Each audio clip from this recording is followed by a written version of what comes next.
Hello and welcome to Coffee with Carey. Thanks for stopping by today to see what I wanted to talk about. It's dating advice. We've been doing a lot of that, been working with a lot of date coaching clients, and some of these conversations just work their way in because a lot of things that we struggle with are the same things they're almost universal, some of them.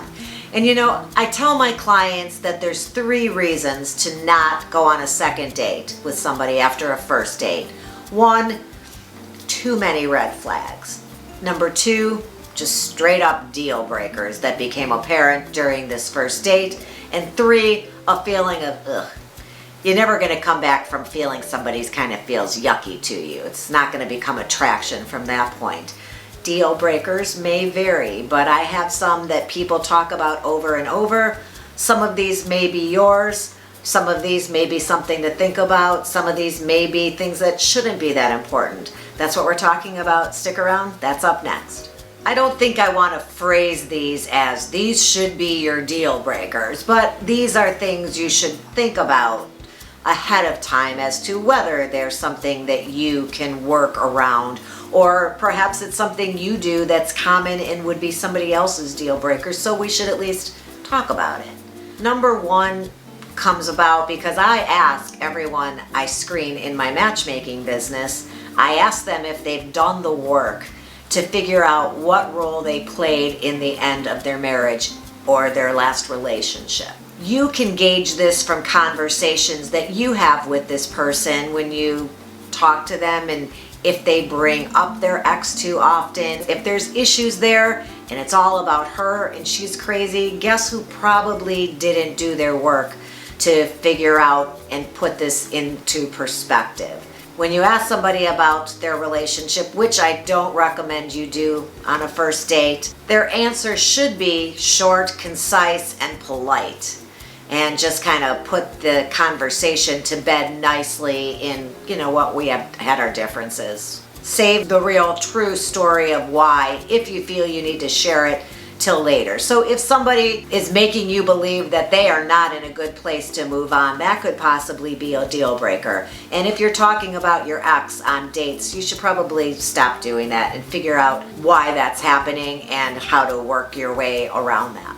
Number 2, bitterness, resentment, burnout from dating.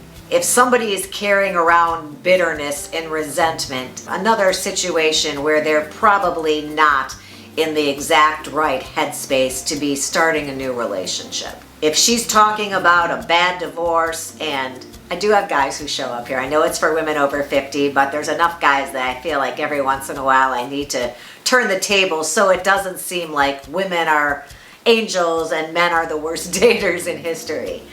But if anybody is talking about, being screwed over in the divorce or negativity right there, who wants somebody who's negative about anything really? So that should be a deal breaker, and if you're doing that, try not to. Speaking of negativity, some people, everything they talk about just kind of sounds like they're a victim in their own story. Nobody wants a Donnie Downer, a Debbie Downer on a date or as a partner.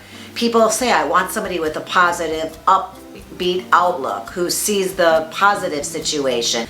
Anybody who is coming across with that and meh and this and that kind of attitude, we've seen people like that. We may know people like that.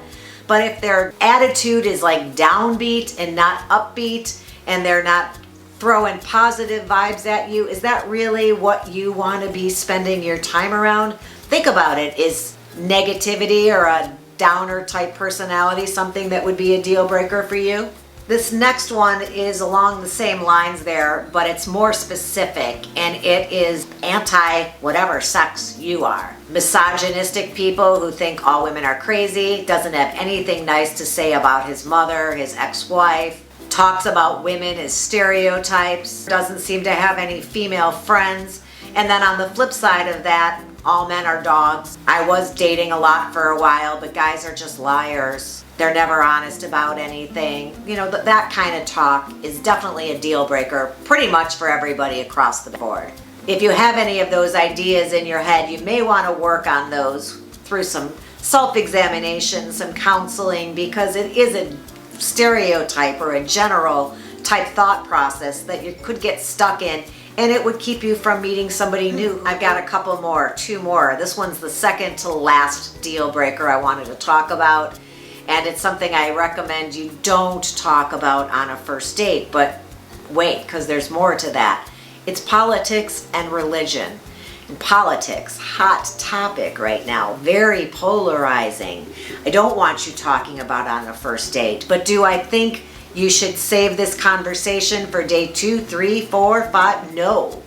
I think if you're a person where this is important to you and you think someone's ideas about their religion and their politics speak to their values, I think you should have this conversation before you show up on a first date, honestly. If you have a matchmaker, like my clients do, I have that conversation for them. And I always match people based on where they fall on the spectrum with organized religion and how closely they follow that organized religion, and also on their political leanings.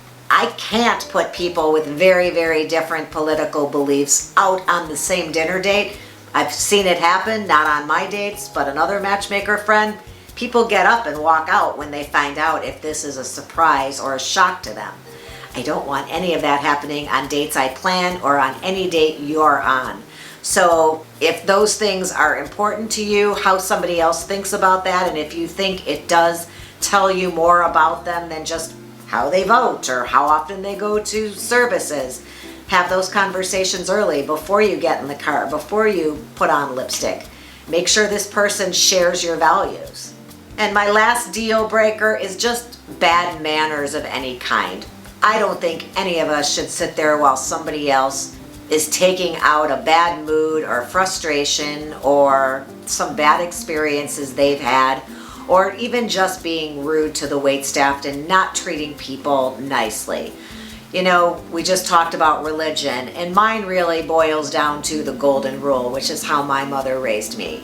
Treat other people the way you want to be treated. So I try to do that. I try to be kind. Waitstaff, people who seat me at a restaurant, the people next to us who maybe are sitting a little too close, or people who bump into us there, they're people just like me. And if I bumped into somebody else, I'd want them to just say, "Oh, I'm sorry, no problem. Have a good night." And that's what I look for in people that I choose to spend my time with. Something for you to think about, a whole list of things to think about actually.